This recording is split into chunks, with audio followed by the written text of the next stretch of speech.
오늘은 이명찬 박사님을 모셨습니다. 박사님 안녕하세요. 네, 안녕하세요. 네, 박사님과 한국과 일본의 경제 현황과 투자 기회, 리스크에 대해서 살펴보도록 하겠습니다. 박사님, 일본 엔화 가치가 무섭게 계속 폭락을 하고 있는데요. 달러 기준 156엔의 거래가 되고 있습니다. 엔화 가치가 이렇게 추락한 좀 배경이 있을까요? 배경이 있죠. 가장 중요한 게 단기적으로는 금리 차죠. 미국의 달러의 금리가 5.5%까지 올랐는데 일본은 마이너스 0.1% 있다가 최근에 마이너스 0.1을 0% 올렸잖아요. 0.1% 올렸잖아요. 그 정도 올려가지고는 전혀 미동도 안 하잖아요. 그러니까 이게 기본적으로는 금리 차 이게 되게 중요하게 작용을 하는데, 근데 사실은 많은 사람들이 미국의 금리하고 일본의 금리 차가 이게 워낙 크기 때문에 엔저가 강하다. 그러면 돌려서 말하면은 이게 축소가 되면은 금방 엔고로 갈 거냐? 이제 그런 얘기들 많이 하는 거죠. 그렇죠. 이게 너무 벌어져서 그런 거지 사실 이거 좁히면은 해결될 수 있다. 그렇죠. 대부분 다 그렇게 이제 보는데 그게 꼭 그러냐 과연. 대부분의 화폐보다 엔이 싸지고 있다는 거예요. 이게 달러만 그런 게 아니라 모든 여기 보면은 미국 달러하고도 그렇지만 유로 그렇지요. 여기 영국 펀드하고도 그렇고 독일 여기 뉴질랜드 이게 캐나다 전부 이 엔저가 올라가잖아요. 엔화가 다른 화폐에 비해서 매력이 없다 이 얘기 한마디로 말해서. 그거는 뭐냐? 미국의 금리만 가지고 설명되지 않는 부분이 있다는 거죠.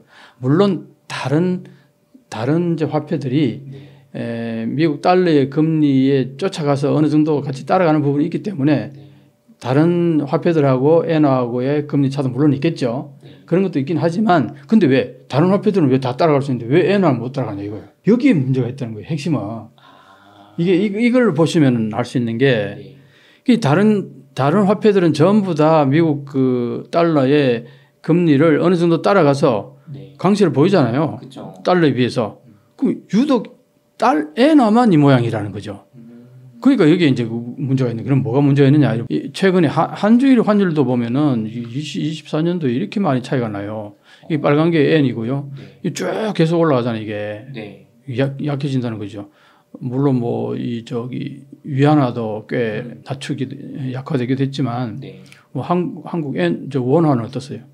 이거 올라갔다가 다시 이렇게 내려오고 이렇게 하잖아요. 근데 가장 격차가 심한 게 이제 엔이란 말이에요. 엔이 급격히 가치가 떨어지고 있다는 거 아니에요. 올라가는 게. 한 20년 10월 시점까지만 해도 그 3개국의 한중일이 비슷했는데 달러에 대비해서 지금 우리나라도 한창 안 좋았잖아요. 사실 22년 10월에. 근데 우리는 좀 이제 좀 안정화가 되는 것 같고 엔화는 지금 계속 치솟아 가는 모양입니다. 결국 이게 뭐냐니까 그 나라의 경제 펀디멘탈에 문제가 있다는 거예요. 일본이. 그 얘기를 이제 좀 해야겠죠. 이 금리 차를 가지고 설명하는 거는 너무나 간단하잖아요. 다만 이제 지금 연방준비위원회에서 올해 내로 한 3차례 정도 금리가 내릴지도 모른다고 얘기 있었잖아요. 그죠. 연초만 해도 그랬죠. 그랬는데 지금 올해 한 번이라도 내릴 수 있을까? 이랬다가 다시 최근에 한두 번은 또 내릴 수 있지 않을까? 이게 굉장히 바뀌어요. 근데 이게 이제 내려야 내리는 거니까. 그죠. 립서비스는 계속 하니까요. 말만 계속 왔다 갔다 하는데 사실은 내리지 않으니까. 그리고 그 부분도 중요하지만 제가 말했듯이 일본 자체의 문제가 크다는 거예요. 이게 일본 국채 잔고의 추이를 보면은 여기가 2000년대까지 쭉 올라오다 2005년, 2010년부터 급격히 올라가죠. 이게 2012년에 아베 정권이 들어서면서 그 2차원 금융 완화 정책, 돈을 마구 풀어내는 거, 그것 때문에 사실은 지금 큰 문제라는 거예요. 돈을 너무나 많이 풀어냈기 때문에 어때요? 양이 많으면 가치가 떨어지죠. 이제 과거에 이제 예를 들어서 팬데믹 때는 전 세계가 돈을 마구 풀었어요. 경기가 안 좋으니까. 그랬다가 이제 팬데믹 끝나고 나서 보니까 경기가 이제 원위치 되면서 활성화되다 보니까 물가가 막 올라가잖아요. 그런데 전 세계가 전부 다 물가 오르는 걸 막기 위해 가지고 금리를 다 조금씩 올렸어요. 그래서 완화 정책을 그만두고 긴축 정책으로 돌아서면서 이게 이제 가치가 조금씩 높아지는 거 아니에요?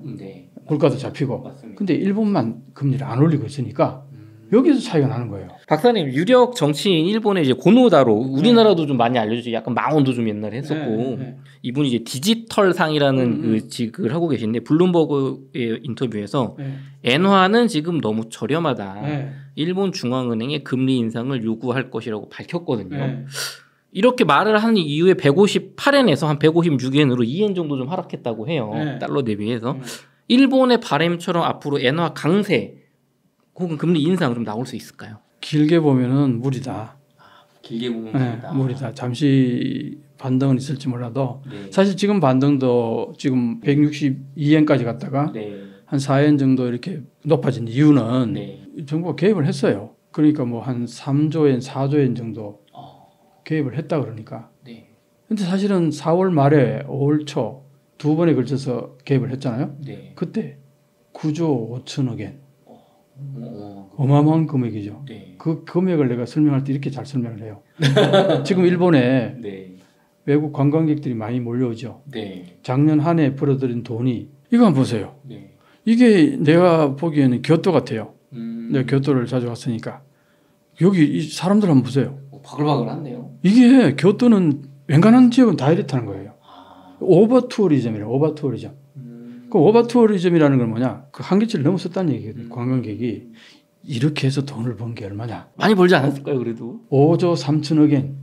아니 지금 엄청나게 관광으로 1년 동안 번 게 5조 3천억 엔인데. 5조 3천억 엔인데 그게 이제 외국 관광객이 떨어뜨리고 간 돈이 5조 3천억 엔인데 일본 정부가 일본 전체가 벌어들인 돈.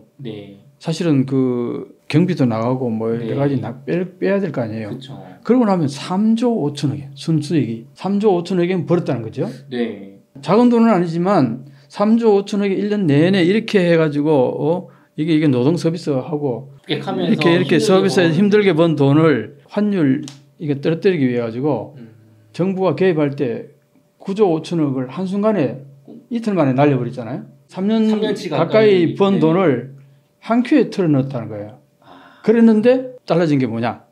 그때 160엔 정도 가던 게 153엔까지 왔었어요. 7엔 정도. 7엔 정도까지.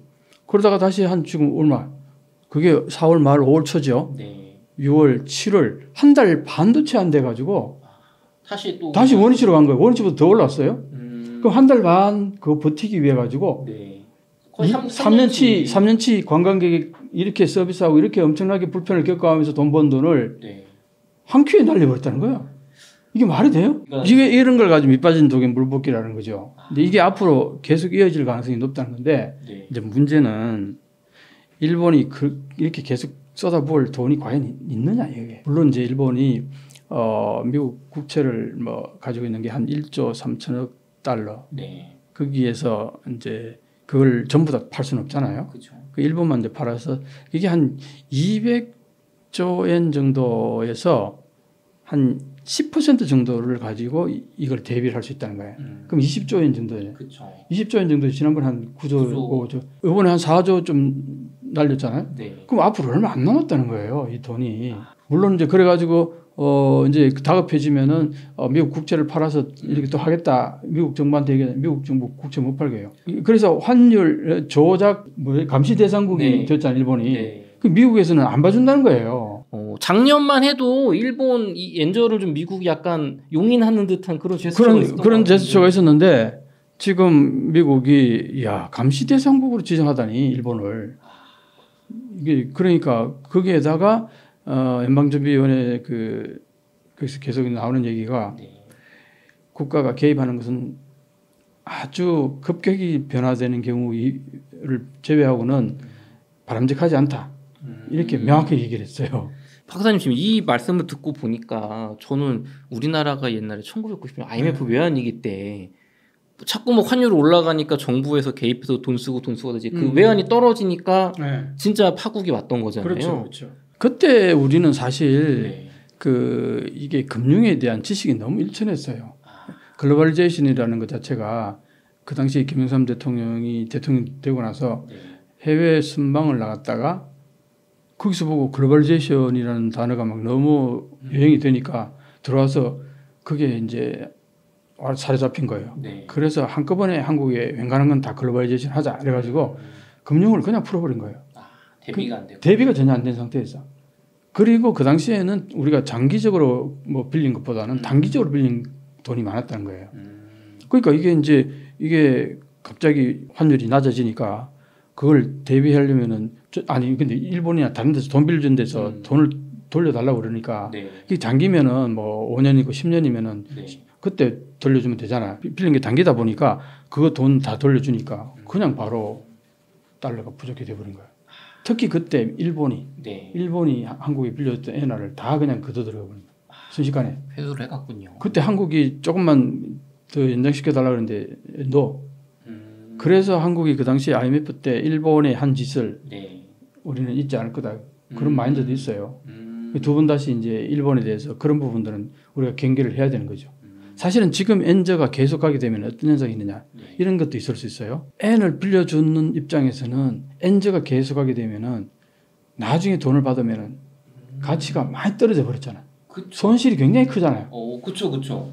그러니까 지금 빨리 회수하려고 하는 그런 어떤 움직임이 있을 수도 있지 않겠나. 계속 이게 회복이 안 될 것 같다고 판단이 되면 돈 빌려줬던 입장에서는 이게 나중에 가면 엔화 가치가 더 떨어져 버리면은 옛날에 100만 원 빌려줬는데 그게 그 당시에는 뭐 달러가 이만큼이었다면은 나중에는 100만 원 하면 달러에 반도 안 된다든가 이렇게 돼버릴 가능성이 있다는 거예요. 그렇죠. 그러면 적어도 만기는 연장해주지 않는 시기에 만기는 거의 연장 안 해줄 거라고 봐요.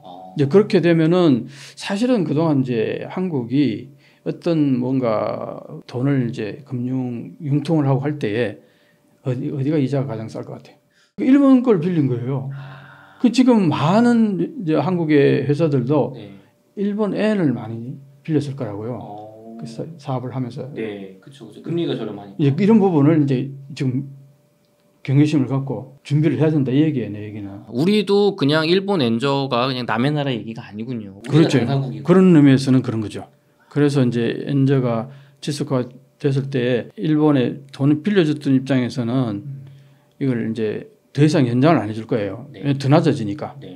물론 그렇긴 한데 참 이게 애매한 부분이 있어요. 왜냐하면 계속 떨어진다고 그러면 돈 빌려주는 건 다 이자를 받고 돈을 벌기 위해서 빌려주는 거잖아요. 그럼 안 빌려주면 어떻게? 돈을 못 벌잖아요. 이자도. 그러니까 기본적으로 이거는 엔저로 가게 되면은 뭐 일본에게는 무조건 손실인 거죠. 뭐 언제 돌려받고 안 돌려받고 문제가 아니라는 거죠. 그런 문제가 있다. 박사님 근데 엔화가 이렇게 약세이다 보니까 지금 엔화를 사두면 사실 이거 올해 초부터 나온 얘기긴 합니다. 30년 전처럼 다시 달러 30년 정도 동안 달러 보니까 적어도 10년 이내는 한 120엔대 정도 왔다 갔다 했더라고요. 일본 엔화가. 그러면 결국에는 이거는 일본이 회복을 할 거고 그러면 뭐 막대한 30-40%의 좀 환차익을 얻을 수 있는 거 아니냐. 그래서 엔화를 지금 사야 된다. 이런 좀 얘기도 있거든요. 일부 전문가분들은. 이제 그게 그 사람들이 가정하는 게 뭐냐니까 미국의 금리가 곧 낮아질 거다. 거기에다 근거를 두고 얘기하는 거예요. 자, 제가 얘기를 했잖아요. 일본의 이 엔저는 금리차 달러와의 금리차 때문에 그런 부분이 상당히 있어요. 이제 문제는 거기에 이유가 있는 게 아니라 이걸 보면은 경상수지를 보면은 일본의 체력이 약화되었다. 그것 때문에 엔저로 가고 있다. 이 부분을 우리가 봐야 된다는 거예요. 자, 체력이 약해졌다는 건 뭐냐?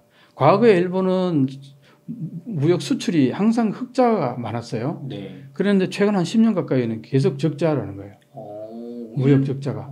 그런데 무역이 적자인데 그런데 이제 왜 그러냐 하니까 과거에 엔고였을 때에 수출 기업들이 대부분 다 해외로 나가버렸어요. 공장이 일본에서 빠져나갔고. 그렇죠. 일본은 생산 코스트가 너무 높기 때문에 해외로 다 빠져 중국이라든가 동남아라든가 이런 식으로 다 빠져나갔단 말이에요. 그러다 보니까 지금 현재 일본 내에서 수출 기업들은 별로 없어요. 이게 공동화됐다는 거예요. 이렇게 공동화됐다 보니까 지금 엔저가 되면은 일본에서 수출되는 이 기업들에게 그 엔저의 효과가 굉장히 큰데 이미 해외에 나가 있는 공장들이 생산하는 제품에는 별로 그게 임팩트가 없어요. 왜냐 어차피 처음부터 달러로 팔았던 거기 때문에 그런 맥락이 있기 때문에 거기서 생산비가 바뀌는 것도 아니잖아요. 그러니까 이제 엔저가 갑자기 이렇게 급격하게 내려오니까 생산 코스트가 다운될 거 아니에요. 네. 노동력이 싸지면서 네. 그다음에 물가도 다 싸지고 여러 가지로 네. 그런 의미에서 국내에서 생산해가지고 수출하는 거는 대박이 터뜨릴 수 있는데 그러니까 일본에서 수출할 만한 기업들이 이미 다 해외에 다 나가버렸다는 거예요. 그러니까 지금 엔저로 인해 가지고 수출량이 많이 늘었느냐 전혀 그렇지 않다는 거예요. 이게 핵심이 포인트예요. 그러면은 이제 일본의 이 무역들을 한번 보면은 여기 한번 보세요. 경상수지로 보면 일본의 경상수지로 보면은 이게 무역이고 서비스 수지 이게 파란색이 여기서 마이너스로 오죠. 네. 여기 마이너스 떨어집니다. 네. 그다음에 1차 소득수지, 1차 소득수지라는 게 이게 뭐냐면 네. 해외에 투자했는 기업에서 벌어들인 돈. 그래서 이 노란색이 이렇게 올라가잖아요. 네. 이건 뭘 말하느냐니까 해외에 투자해놓은 자산이 워낙 많다는 거예요. 그래서 네. 일본은 해외 투자 자산이 세계에서 넘버원이다. 그래서 대부분의 일본을 이제 좀 안다는 사람들이 하는 얘기가 지금 현재 엔저가 계속 가는 거 이거 그래 오래 안 갈 거다. 왜? 해외 자산이 워낙 많기 때문에 이걸로 충분히 커버가 된다. 적자가 나도 밖에서 더 벌어오면 되는 거 아니에요? 그렇지. 밖에서 벌어오면 되니까. 그러니까 지금 이 검은 선이 있잖아요. 네. 이게 이제 경상수지를 나타내고 흑자잖아요. 네. 흑자를 좀 나타나잖아요. 그죠? 네. 그런데 왜 엔저가 계속 이어지느냐? 이걸 이제 한번 봐야 되는 거예요. 네. 자, 이걸 보면은 경상수지의 실정은 적자에서 겨우 흑자라는 거예요. 통계상의 경상수지예요. 네. 청색이. 네. 이게 통계상 나타나는 경상수지. 많이 흑자지요. 네. 그런데 현금 베이스로는 주황색 네. 이게 현금 베이스로 수지예요. 현금 베이스로는 여기는 흑자가 분명히 많은데 여기서 적자지요. 네. 여기 약간 흑자로 갔다가 다시 적자로 왔죠. 네. 지금 이게 이 적자 2022년, 2023년 적자잖아요. 네. 지금 원래도 이건 가상치일 뿐이지 사실 또 적자예요.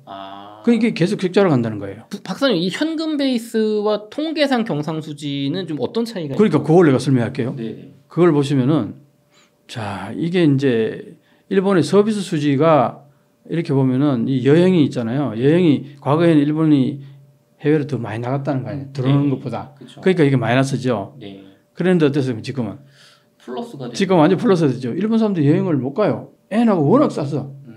그러니까 해외 여행 못 가는데 그 대신 해외에서 많이 들어오니까 흑자가 나는 거죠. 네네. 돈을 안 쓰고 벌어들이니까 네. 흑자 나는 거죠. 이때가 이제 팬데믹 때 이제 뭐 아예 못 들어오겠으니까 그렇고 네. 작년에 한번 보세요. 이게 얼마입니까? 3조 5천억이나 그랬죠. 네네. 여기 보면 그 정도 되겠죠. 네네. 3조 5천억 정도. 그러니까 이렇게 되니까 이걸 보면은 여전히 서비스 수지에서는 적자잖아요. 네. 밑으로 내려왔잖아요. 이 선 자체가. 그렇죠. 서비스 수지에서는 일본이 계속 적자라는 겁니다. 이게 이제 방금 그 얘기고 여기 무역을 한번 볼까요? 네. 무역을 보면은 이게 검은 실선이 수출이고요. 네. 점선이 수입입니다. 네. 여기 보면은 어때요? 수입이 많이 올라갔죠. 네. 수출은 그러니까 적자가 이만큼 나는 거예요. 2022년도 이렇게 적자인데 지금 이 적자 현상이 계속 이어지고 있다는 거예요. 그러니까 무역에서 적자, 네. 서비스 수지에서 적자. 네. 그런데 아까 말했듯이 어디에서 흑자냐? 이거 보면은 해외 자본 투자한 데서 적자가 많이 났다 그랬죠. 네. 이거 보시면은 정권 투자 이거는 과거에 일본이 해외 투자할 때 네. 정권 같은데 주식 같은데 투자를 많이 했단 말이에요. 네. 이때는 거기서 이익이 생기면은 바로 통장으로 찍혀요.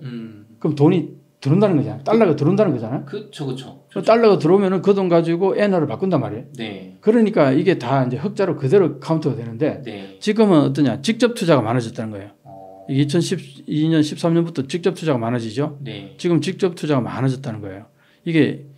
이거 주식도 마찬가지예요. 주식도 일본 주식은 별로 안 사고 네. 해외 주식을 산단 말이에요. 자, 그러면 어떤 현상이 벌어지냐? 이게 해외 주식을 사게 되면 어떻게? 엔화를 팔고 달러를 사야겠죠? 그저 외국 주식이니까. 외국 주식 사려면 네. 내가 달러로 사야 되니까 네. 그 엔화를 팔아서 달러로 샀네. 그러니까 엔화는 자꾸 싸지는 거예요. 이 주식 행태도 보면은 이렇게 되는 거고. 네. 그다음 방금 이것도 이제 해외 직접 투자 있잖아요. 직접 투자한 돈은요. 네. 거기서 돈을 벌면은 네. 돈이 안 들어와요. 안 들어오나요? 지난 해에 35조 엔 정도 벌었대요. 해외 투자 엄청나게 벌었죠. 네. 그런데 거기에서 한 30% 채 안 들어온다는 거예요, 돈이. 그럼 왜 안 들어오나요? 재투자하거나 왜 들어와서 일본에서 할 게 뭐가 없다는 거예요. 일본 시장이 매력적이지 않기 때문에 일본은 투자를 안 한다는 거예요. 아, 차라리 그냥 해외 투자하는 거 계속. 왜 해외 시장은 자꾸 커져가잖아요. 네. 동남아 같은데 지금 계속 국가 성장하니까. 그쵸. 그러니까 시장이 자꾸 커지는데 일본은 시장이 축소되는데 왜 일본은 들어오겠냐 이거. 일본 시장이 왜 축소되는지 알죠? 네, 그죠. 노령화와 저출산. 이 두 개가 겹치니까 노령화되는 사람이 소비가 늘겠어요? 줄어들죠. 그 다음에 출산율이 낮아지니까 일본 국내 시장 자체가 조금씩 파이가 계속 적어져요. 축소가 된단 말이에요. 네. 자, 그러니까 일본에 해외 투자에 있는 이 돈들이 국내를 안 들어와요. 그래서 전문가들이 이런 얘기 많이 했어요. 연재가 되면은 일본의 생산 코스트가 떨어질 거 아니야. 네. 그러면은 해외에 나갔던 기업들이 일본 국내로 투자를 많이 할 거다. 일본의 그 인건비나 이런 게 매력적이 됐어요. 그러니까 싸지니까. 그랬는데 네. 실제로 안 들어와요. 별로. 이론적으로는 맞아 보이는데요, 박사님. 그러니까요. 그런데 왜 그러냐 했더니 방금 얘기했잖아요. 국내 시장 자체가 축소되어 간다는 거예요. 이게 그대로 있는 것도 아니고 계속 축소되어 간다는 거예요. 그런데 거기에 비해서 해외는 어때요? 해외는 계속 늘어나잖아요. 네. 동남아 국가들이 계속 지금 아주 경제 발전이 계속 팽창되잖아. 네. 그러니까 베트남도 그렇고 뭐 중국도 그렇고 엄청나게 중국은 또 얘기 다르지만 동남아 쪽은 엄청나게 이게 성장해 나가고 있으니까 일본 기업들이 해외 나갔던 기업들이 그 돈을 가지고 국내에 투자할 이유가 별로 없는 거예요. 재투자 아니면 거기에다가 내부 유보금으로 쌓아둔다는 거야. 네. 그러니까 돈이 안 들어요. 그러면은 수치상으로는 막 그 해외 번 게 많은데 그러니까 실질적으로 일본은 안 들어온다. 네, 바로 그거예요. 그게 이제 이게 이 그림인 거죠. 청색선이 해외에서 벌어들은 돈까지 다 플러스해서 네. 통계치를 내니까 이렇게 흑자가 나잖아요. 이렇게 계속 네, 맞아요. 계속 흑자인데 실제로 현금 이 흐름을 가지고 해보니까 경상수지를 해보니까 이게 적자더라는 거예요. 이게 이제 구조화된다는 겁니다. 어디에서 가장 적자가 많이 나느냐 그걸 이제 한번 보여줄 텐데 아까 서비스 수지가 계속 그렇다 했죠. 네. 이 서비스 수지 보면은요 여기에서 보면은 이게 지금 여기가 0이잖아요. 네. 0선에서 이 밑으로 계속 커진다는 건 계속 적자가 늘어난다는 거죠. 네. 그러니까 여기 보면은 이게 기술 무역 관계 그 외에 업무 서비스 이게 이제 이렇게 계속 그대로 이어지고 그 다음에 전문 경영 컨설팅 네. 이게 어떤 면에서는 이거예요. 디지털 적자 좀 이따 또 다시 설명할게요. 연구 개발 서비스도 이게 뭐 마이너스로 계속 나가는 거잖아요. 이게 왜 그러냐니까 달러로 준다 이런 맥락인 것 같아요. 그 다음 여기 보면 통신, 컴퓨터, 정보 서비스 이게 이것도 거기 커져가네요. 이거 커져가잖아요. 이게 뭡니까? 통신이나 컴퓨터, 정보 서비스 이게 이런 게 다 사실 미국 그 5G를 네. 쓴다든가 이런 것들이란 말이에요. 그래서 이렇게 이제 계속 이제 이게 서비스 수지가 계속 마이너스로 간다는 거예요. 아까 무역 적자가 계속 났죠. 네. 그 무역 적자가 나는 이유는 간단합니다. 왜냐하면은 사실 수입품을 네. 똑같은 양을 수입하더라도 네. 엔저가 되니까 네. 가격이 올라가지고 그렇죠. 그게 커지는 거예요. 지불하는 돈이 더 커지는 거예요. 나는 비싸게 사와야 되니까. 비싸게 사와야 되니까. 그러니까 물자 양은 똑같아도 네. 돈은 훨씬 더 많이 주고 사야 되니까 이게 적자로 가게 되는 요인인 거예요. 이런 구조적인 문제가 있는데 지금 엔화 투자를 하면은 다시 옛날처럼 120엔대 간다. 이거 그거는 사실은 현재 일본의 그 경제 펀디멘탈이라든가 이런 가지 이런 수치들을 정확히 보고 분석한 사람이라고 얘기할 수가 없죠. 투자하면 안 된다. 투자하면 안 된다. 투자하면 어떻게 될 거예요, 박사님? 물리는 거죠. 언젠가 오르겠지 하는데 1년이고 2년이고 계속 물리다가 어느 날 바라락 그냥 급전직하할 가능성이 있어요. 그게 급전직하라는 게 뭐냐? 그러니까 170엔, 180엔 1달러당. 오히려 더 나빠질 일만 있지. 나빠질 일만 남았지. 지금 이번에도 162엔까지 갔다가 네. 잠시 157엔, 158엔까지 네. 157엔대까지도 왔나? 뭐 이렇게 된 이유가 아까 네. 고노다로의 그 발언도 있지만 네. 아까 말했듯이 일본 정부가 개입을 한 거예요. 개입을 한 것도 있고 그래서 이제 단기적으로는 이게 약간의 반등이 있을지 몰라도 한번 보세요. 또 주르르 내려갈 거예요. 방금 이런 것들 때문에 그런 거예요.